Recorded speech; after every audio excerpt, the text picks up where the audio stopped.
ഓം നമോ നാരായണായ. ഹരിപ്രിയ അസ്ട്രോവിഷൻ ചാനലിലേക്ക് എല്ലാവർക്കും സ്വാഗതം. ആദ്യമായിട്ടാണ് നമ്മുടെ വീഡിയോ കാണുന്നതെങ്കിൽ സബ്സ്ക്രൈബ് ചെയ്യുവാനും ഷെയർ ചെയ്യുവാനും മറക്കരുത്. കൂടാതെ ജാതക സംബന്ധമായിട്ട് എന്തെങ്കിലും സംശയം തോന്നുന്ന പക്ഷം എൻ്റെ ഈ വാട്സപ്പ് നമ്പറിൽ ബന്ധപ്പെട്ടോളൂ.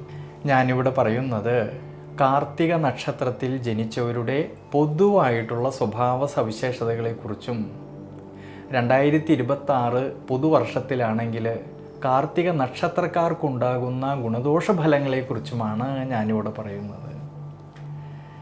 ദൈനംദിന ജീവിതത്തിൽ ഭംഗിക്കും വൃത്തിക്കും വളരെയധികം പ്രാധാന്യം കൊടുക്കുന്ന സഹായമനസ്ഥിതി കൂടത്തിലുള്ള ഈ കാർത്തിക നക്ഷത്രക്കാരിൽ മറ്റുള്ളവരെ വേഗത്തിൽ സ്വാധീനിക്കുവാൻ കഴിവുള്ളവരാണെങ്കിലും ചില കാര്യങ്ങളിൽ ഈ നക്ഷത്രക്കാർക്ക് നിർബന്ധശീലവും നിർബന്ധ ബുദ്ധിയും ഉള്ളതുകൊണ്ട് സ്വന്തമായിട്ട് തീരുമാനങ്ങൾ എടുത്ത് പ്രവർത്തിക്കുന്നതുകൊണ്ട് പല സമയങ്ങളിലും മനോവിഷമതകളെയും ബുദ്ധിമുട്ടുകളെയും നേരിടേണ്ടതായിട്ട് വരാറുണ്ട്.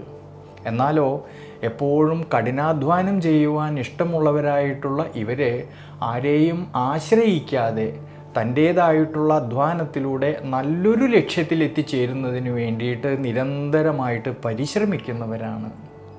സഹായ മനസ്ഥിതി വളരെ കൂടുതലുള്ളവരായതുകൊണ്ട് ചില സമയങ്ങളിൽ തൻ്റേതായിട്ടുള്ള സ്വന്തം കാര്യങ്ങളെ മുഴുവനും തന്നെ മാറ്റിവെച്ചുകൊണ്ട് തനിക്ക് വേണ്ടപ്പെട്ടവരുടേതായിട്ടുള്ള വിഷമതകളെ മനസ്സിലാക്കിയിട്ട് അവർക്ക് വേണ്ടുന്നതായിട്ടുള്ള ആശ്വാസവും ധൈര്യവും സഹായവും ചെയ്യുന്നവരാണ്. എന്നാൽ ആത്മാർത്ഥത വളരെ കൂടുതലുള്ളവരായതുകൊണ്ട് ചില സമയങ്ങളിൽ വരും വരായികൾ പോലും നോക്കാതെ ചിന്തിക്കാതെ പ്രവർത്തിക്കുന്നത് കൊണ്ട് ചെറിയ ഒരു വിഷമം ഇവരുടെ മനസ്സിലേക്ക് വന്നാൽ പോലും അതിനെക്കുറിച്ച് ചിന്തിച്ച് മനസമാധാനം കുറഞ്ഞവരായിട്ടും സ്വയം വിഷമിക്കുന്നവരായിട്ടും കാണാറുണ്ട്. എന്നാൽ കുടുംബത്തിലാണെങ്കിലും കുടുംബ ബന്ധങ്ങളിലാണെങ്കിലും വളരെയധികം പ്രാധാന്യം കൊടുക്കുന്നവരായിട്ടുള്ള ഈ നക്ഷത്രക്കാർ ചില കാര്യങ്ങളിൽ നിർബന്ധശീലം ഉള്ളവരായതുകൊണ്ട് കുടുംബജീവിതത്തിൽ ചില സമയങ്ങളിൽ അസ്വാരസ്യങ്ങളും മനോവിഷമതകളും വരാതെ നോക്കണം. മേടം രാശിയിലാണെങ്കിൽ 15 നാഴികയും ഇടവം രാശിയിൽ 45 നാഴികയും കൂടിച്ചേരുന്ന നക്ഷത്രമാണ് ഈ കാർത്തിക നക്ഷത്രം. അതിൽ മേടം രാശിയിൽ ജനിച്ച കാർത്തിക നക്ഷത്രക്കാരിലാണെങ്കിൽ ഈ 2026 പുതുവർഷത്തിൽ വളരെയധികം ശ്രദ്ധയോടു കൂടിയിട്ട് ഈശ്വരാനുഗ്രഹത്തോടു കൂടിയിട്ട് മുന്നോട്ട് പോകുന്ന പക്ഷം ധാരാളമായിട്ടുള്ള നേട്ടങ്ങൾക്കും അഭിവൃദ്ധിക്കും എല്ലാം സാധ്യത കാണുന്നുണ്ട്. എന്നാൽ ഈ പുതുവർഷത്തിൻ്റെ ആരംഭത്തിലാണെങ്കിൽ മേടം രാശിയിൽ വരുന്നതായിട്ടുള്ള കാർത്തിക നക്ഷത്രക്കാർക്ക് ഏഴരശനിയുടേതായിട്ടുള്ള സ്വാധീന ശക്തി നിലനിൽക്കുന്നതുകൊണ്ടും സർവീശ്വരകാരകനായിരിക്കുന്ന വ്യാഴത്തിനാണെങ്കിൽ ജൂൺ മാസം 2-ാം തീയതി വരെ ശത്രുക്ഷേത്രസ്ഥിതി വരുന്നതുകൊണ്ട് അവരുടെ ദൈനംദിന ജീവിതത്തിൽ ചില സമയങ്ങളിൽ ഉണ്ടാകുന്നതായ മാനസികമായിട്ടുള്ള സമ്മർദ്ദങ്ങളെയും വിഷമതകളെയും ചിന്തകളെയും ഒഴിവാക്കേണ്ടതാണ്. അപ്രതീക്ഷിതമായിട്ട് വരുന്നതായിട്ടുള്ള ചിലവ് വർധനവിനെ കൂടുതലും നിയന്ത്രിച്ച് മുന്നോട്ട് പോകേണ്ടുന്നതായിട്ടൊരു സമയമാണ്. അതുകൊണ്ട് തൻ്റേതായ അധ്വാനത്തിലൂടെ നേടിയെടുത്തതായിട്ടുള്ള ധനം കൊണ്ടുള്ളതായ കൊടുക്കൽ വാങ്ങലുകളിൽ നഷ്ടം വരാതെ നോക്കണം ഈ വർഷാരംഭത്തിൽ. പ്രത്യേകിച്ച് ആരോഗ്യ പരിപാലനത്തിലായാലും ജീവിത അനുഷ്ഠാനങ്ങളിലായാലും കൂടുതലും ശ്രദ്ധിക്കുന്നത് വളരെ നല്ലതാണ്.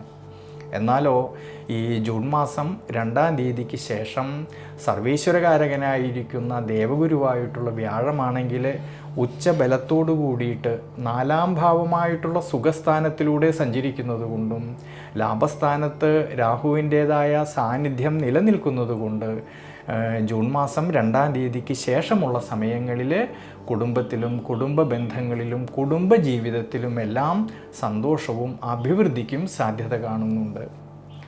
കർമ്മസംബന്ധമായിട്ടാണെങ്കിലും തൊഴിൽ മേഖലകളിലാണെങ്കിലും ഔദ്യോഗിക മേഖലകളിൽ പ്രവർത്തിക്കുന്നവർക്കാണെങ്കിലും അഭിവൃദ്ധിയിലേക്കും ശ്രേയസ്സിലേക്കും എത്തിച്ചേരാമെന്നുള്ളതായ മനോബലം കിട്ടുന്നതായിട്ടൊരു സമയം കൂടിയാണ്. അധ്വാനിച്ചതിൻ്റേതായ നേട്ടങ്ങൾ കിട്ടുകയും അതുമൂലം സാമ്പത്തികപരമായിട്ടുള്ള ഭദ്രത കുറേയൊക്കെ മെച്ചപ്പെടുവാനും സാധ്യത കാണുന്നുണ്ട് ഈ ഒരു സമയങ്ങളിൽ. ഇനി വിദ്യാർത്ഥികളെക്കുറിച്ച് ചിന്തിക്കുമ്പോഴാണെങ്കിൽ പഠന സംബന്ധമായിട്ട് വളരെയധികം മികവ് പുലർത്തുവാൻ സാധിക്കുന്നുണ്ട് ഈ ഒരു സമയങ്ങളിൽ. പഠനത്തിൽ ശ്രദ്ധ കേന്ദ്രീകരിക്കുവാനും നല്ല മികവ് പുലർത്തുവാനും സാധിക്കുന്നതായിട്ടൊരു സമയമാണ്.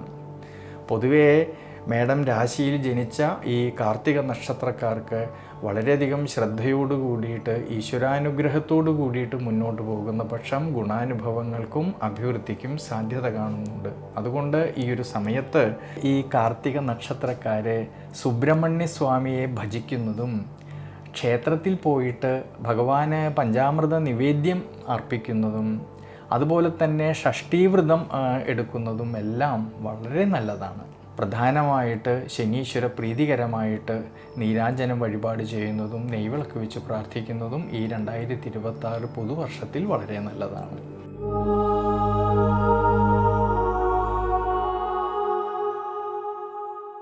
ഇടവം രാശിയിൽ ജനിച്ചവരായിട്ടുള്ള ഈ കാർത്തിക നക്ഷത്രക്കാർക്കാണെങ്കിൽ 2026 പുതുവർഷത്തിൽ വളരെയധികം അഭിവൃദ്ധിയിലേക്കും ശ്രേയസ്സിലേക്കും എത്താൻ സാധിക്കുന്നതായിട്ടുള്ളൊരു സമയമാണ്.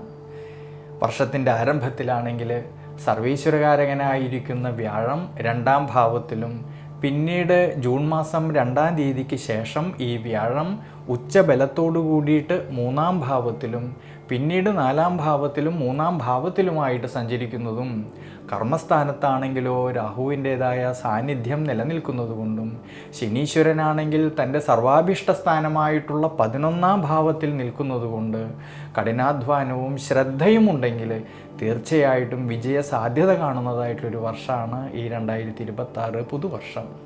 കുടുംബത്തിലാണെങ്കിൽ സന്തോഷവും സമാധാനവും നിലനിൽക്കും. കുടുംബജീവിതത്തിൽ നിലനിന്നിരുന്നതായിട്ടുള്ള വിഷമതകൾക്ക് വളരെയധികം ആശ്വാസം കിട്ടുന്നതായിട്ടൊരു സമയം കൂടിയാണ്. ഔദ്യോഗിക മേഖലകളിൽ പ്രവർത്തിക്കുന്നവർക്ക് വളരെ അനുകൂലമായിട്ടുള്ളൊരു സമയമാണ്. ബിസിനസ് മേഖലകളിലാണെങ്കിൽ പുതിയ സംരംഭങ്ങൾ തുടങ്ങുവാനും നിലവിലെ ബിസിനസ് വിപുലീകരിക്കുവാനും സാധിക്കുന്നതായിട്ടൊരു വർഷം കൂടിയാണ്. ഇനി വിദ്യാർത്ഥികൾക്കാണെങ്കിൽ പഠന സംബന്ധമായിട്ട് ചെറിയ വെല്ലുവിളികൾ ഉണ്ടാകുമെങ്കിലും കൂടുതലായിട്ടുള്ള ശ്രദ്ധയോട് കൂടിയിട്ട് മുന്നോട്ട് പോകുന്ന പക്ഷം വിജയ സാധ്യത കാണുന്നുണ്ട് ഈ ഒരു സമയങ്ങളിൽ. വിദേശത്ത് ഉപരിപഠനം ആഗ്രഹിക്കുന്നവർക്കാണെങ്കിലും വളരെ അനുകൂലമായിട്ടുള്ളൊരു സമയമാണ് ഈ 2026 പുതുവർഷം.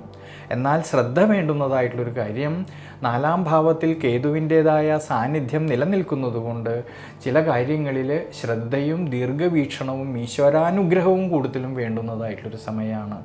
അതുകൊണ്ട് ഇടവം രാശിയിൽ ജനിച്ചവരായിട്ടുള്ള കാർത്തിക നക്ഷത്രക്കാർ വിഷ്ണു ക്ഷേത്രത്തിൽ ഭഗവാന് അഷ്ടോത്തര മന്ത്രം കൊണ്ട് അർച്ചന ചെയ്ത് പ്രാർത്ഥിക്കുന്നത് വളരെ നല്ലതാണ് ഈ ഒരു സമയങ്ങളിൽ.